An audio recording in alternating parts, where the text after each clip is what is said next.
Hello, Virgo.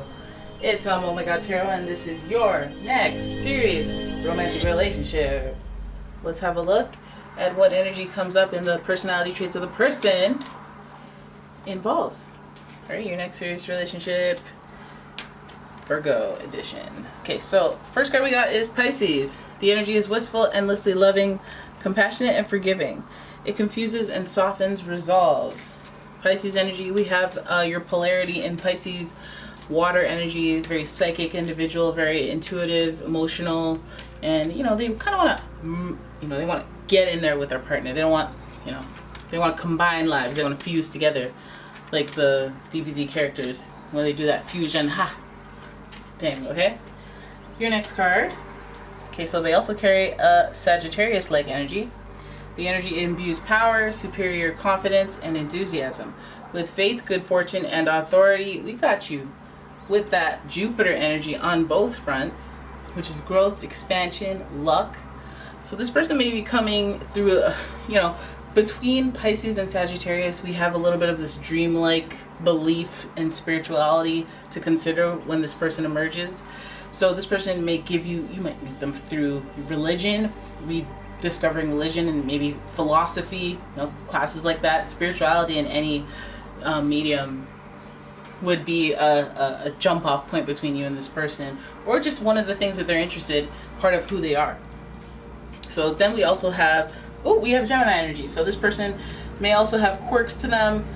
This Gemini energy is air energy, and that's usually very communicative and very different. But what's noticeable about this person is the way that they think. And so with Gemini energy, the energy is communicative, mischievous, lively, witty, and informative. Stimulating exchange is possible. But not only that, Geminis are fun. So this person may be fun, and you may admire or be attracted to the depth of their thought. Pisces and Sagittarius, their idea to explore, have adventure, their philosophical mind. And not only that, but their Gemini energy, which is communicative, fun, witty, like we said, and overall charming. Okay, stay with me, Virgo. You got it. Let me know how you guys are doing, by the way. How are you guys feeling? You feeling good in the relationship area? What kind of relationship are you hoping for?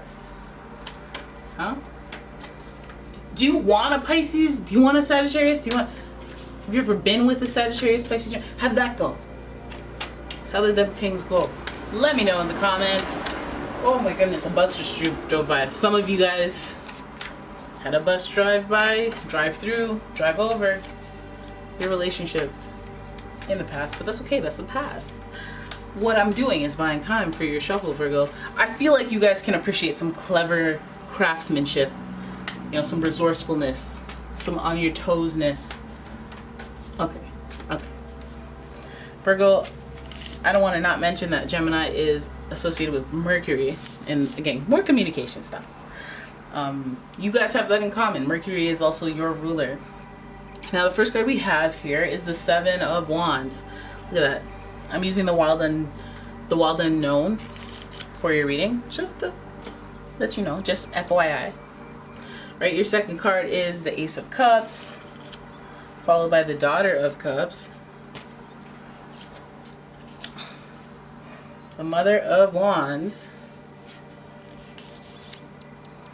the Eight of Cups. All right, so your next serious relationship, we start with the Seven of Wands and the Ace of Cups, and so we feel like there's fire. There's fire, sure, but there's a little bit of defensiveness. There's a little bit of having to defend. So that always leads me to believe, when people fall backwards into a relationship out of we're sticking up for something, we're defending something, we're trying to prove something.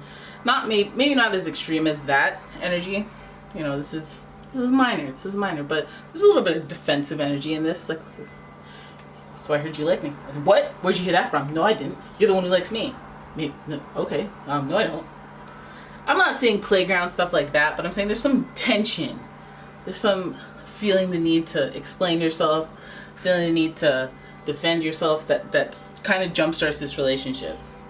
Okay, so this person may be having to defend or put their foot down about something, or You know, they're trying to justify something in the beginning of this relationship. And I think that's really important, because after that, that's when we can get this party started. We have the Ace of Cups here, new relationship, new love, new interests, new intrigue, new curiosities, actually. Now, between the 2 cups that have entered and this fire, we go, this is a sensitive situation here. There's some inquiry that goes along with this relationship. Like, you're not, almost like you're not sure about this person.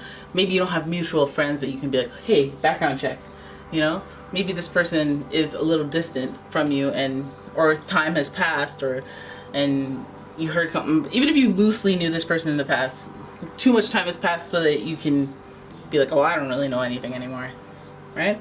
So the Ace of Cups would give me that Pisces, Cancer, Scorpio energy. We're dealing with a lot of emotions, a lot of intuitions, a lot of synchronicity. We're dealing with somebody who you had a feeling about. You had a feeling that something, I don't know. Or somebody that you are just taken with, and you have to get some stuff out of the way, some ground rules out of the way. All right, so then we move on to from the daughter to the mother. All right, now, daughter, mother, heck, you guys might be dealing with somebody who has a child. There may be that dynamic if you don't have the child yourself, but there's that sensitivity and there's that protectiveness to that child energy that is present, the scenario that's present.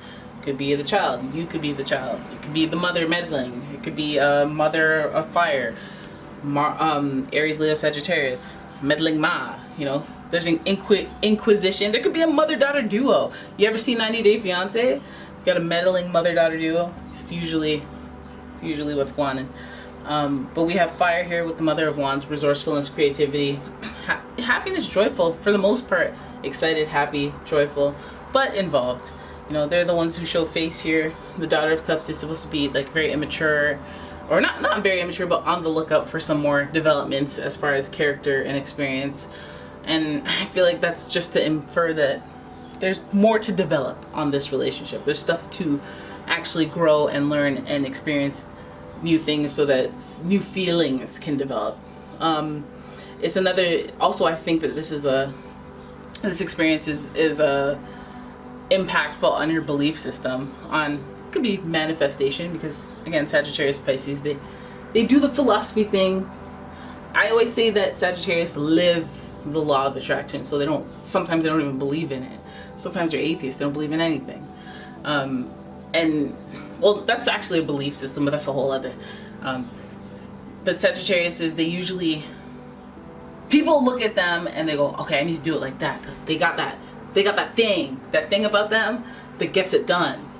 And it's because they have some sort of energy or attitude towards things that you can't just capture in a bottle. You can't just teach. Because they ask the deep questions of life. Why? Well, why does that make sense? How does this make sense? What is, like, you know, they go in with it. Whereas Pisces, they do the same thing, but they go inward with it. They're like, okay, well, why am I like, why do I feel this? Why do people feel this? What's the meaning of life? What's the, you know? I feel like Sagittarius they do the legwork. Pisces do the meditation, spiritual work, or the go through rough experiences so they can realize things on a personal level firsthand. Okay, but anyways, that's a whole other thing. Oh my gosh. So, Mother and Daughter of Wands up in the mix, you know. How do they fit in? I wonder. I feel like we can get into that. But Mother and Daughter present, one more fiery than the other, one more inquisitive.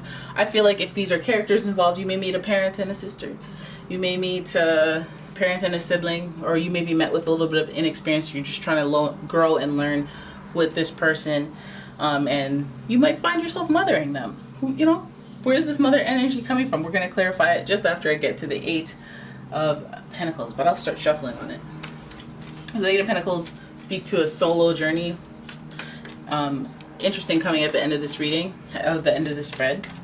8 of Cups usually speaks to the kind of feelings of bummedness and wanting to be on their own and be off on your own. And I feel like that energy more resonates with you than anything, because you guys need that separate space, that alone space. Definitely Pisces and Sagittarius.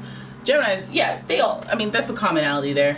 Oh, and you have all the mutable signs, so they're very adaptable to their circumstances. But you know what the theme is? Oh, you're mutable too. Hey, look at us. Look at us, baby. Look at us now. But all the mutables are usually adaptable. to different circumstances that they're not necessarily the most comfortable with. And the only reason they're able to do that is because they need to have time by themselves to recharge, rest, recharge, recoup, you know, process feelings, throw fits in the dark, talk that get it off their chest, you know? And then they come back and they're like, oh, hey, buddy. No, I didn't have any seances last night to cleanse. I didn't have a cleansing ceremony.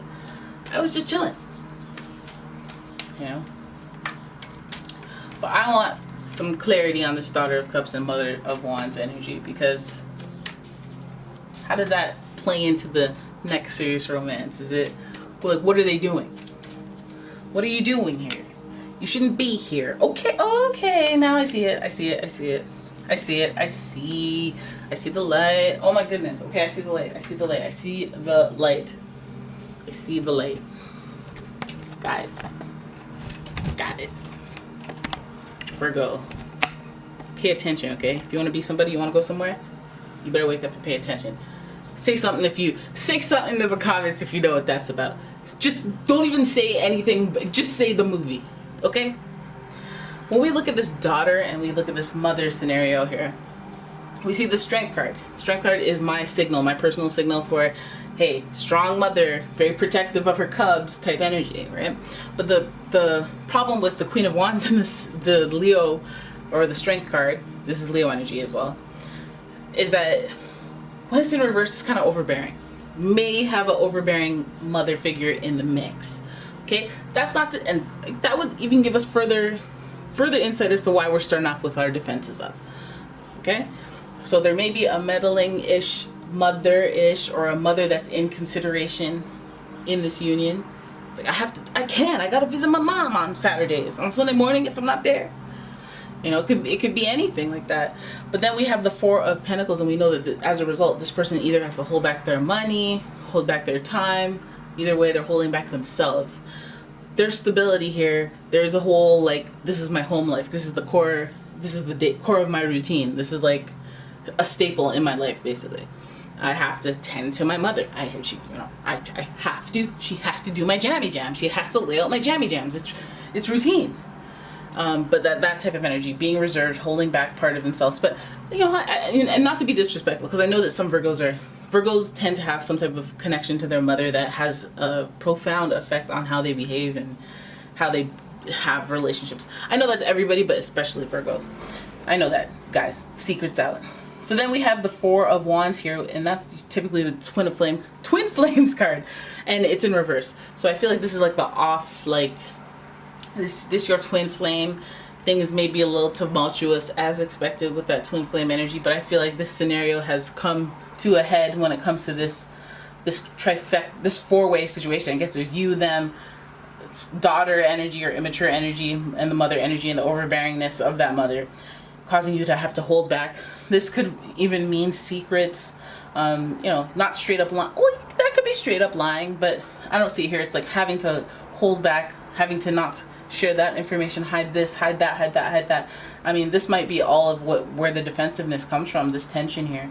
This twin flames energy is usually something to be celebrated, but like every time you touch it, it's like it turns into, you know, a lion has to come out and be like, rah, rah, rah, like there's drama, but the purity of it, or the lesson behind it, is significant. It's a twin flame energy. It's a profound effect on your life. It will have impact. And so if this scenario and this circumstance, you know, makes you go, oh dang, it's like, no, this person has meaning. This person has a profound meaning, and they may shift the trajectory of your life. I love saying trajectory. Everybody been saying it since Big Brother, that one season, not last season, but not the season before that, but the one before it. I think it was actually Big Brother Canada, but you know what? Let's focus. Twin flames energy and the two fours here just makes me feel like this is like rooted. This is a rooted situation, in like, this is like, you know, when you think mythical, when you think like, oh no, this is 21st century, but we're talking about 18th century beef, like between two families. We'll never get on Ianla and fix it. Like, it feels like this is like a fundamental issue with the mother, of like, almost like the mother is here protective, overbearing in reverse, and the result is having to hold back this person's self, either yourself or their self. And the only other sign here that is in reverse is the twin flame card next to, or sandwiching this card of, I have to hold back because of that mother figure or this feminine energy. Feminine because the queen of wands. But I mean, I know it's generalist, but feel me on this. That fire energy, how about that? That fire energy, Aries, Leo, Sagittarius, by the way. But mostly Leo. But Leo, that symbolism for strength. It's just, it's giving me the, I'm doing this because I care. I'm meddling because I care. Oh, that person's no good for you. You have that somewhat in your ear, or they have that somewhat in their ear, which results in having to hold back or hide things. And I feel like that's the only obstacle here is that, you know, defensiveness, that off the start, off the cuff, right off from the jump type of like spice, you know, like why can't we just float into each other's arms? It's like, no, I can't just float into your arms until you tell me what's going and what's really good. It's like that little, you know, that's not how Snow White woke up. She didn't wake up and be like, wait, before you kiss me, like, where have you been? Who have you kissed? When was it? What time? You know what I mean? Like, it's usually just a smooth avenue of trust until there's less and less and less trust. But this is like, makes me want to speculate on, do you have history with this person? You might have history with this person, because why is mommy here? So, and why is mommy and the co-sidekick so tag teamy? I feel like there's much to learn, there's much to share when this union comes together. I feel like this union feels important because we have that twin flame energy, we have the double dose of 4, we have polarity between you and that Pisces energy, connection of growth and expansion with Pisces and Sagittarius, and the connection between Mercury, communication. So we know that these factors are such a big theme in this communicating well, telling each other what you really mean, not trying to avoid stuff, bringing up that topic. Holding back is kind of this thing that pushes us to understand why this 8 of Cups is rounding out the reading. Solowness, maybe just thinking in a singular way, and like, or being like, this situation overwhelms me, it's too much, I need to go off and think. And you know, this situation may put either of you in that spot, but still, you know, you gotta be down. If you're in a twin flame situation, it will be tested. Is this really twin flame, or is it service level? Is this unconditional love? Do you still have those strong feelings even after this, even after that? Do you know what I mean? Like, whatever life throws at you, how you deal with it, how you feel when you want to come back from the retreat of solitaire, self-inflicted solitaire. I think communication is kind of a big thing. So if this is happening, you know, you might want to think. This might even be indicator that you're with a partner that likes to, you know, let me cool off when the going gets tough, and that might be a good thing, you know. Always ready to jump off, half these people out here in these streets. Okay, so there it is. That is your reading. I hope you guys enjoyed it. If you did, please give the video a thumbs up, subscribe to the channel, leave a comment, share the video. And if you'd like your own personal reading, please check out the description for a link to my website, as well as a link to my Etsy shop. And yeah, I will see you guys in the next one. Ciao.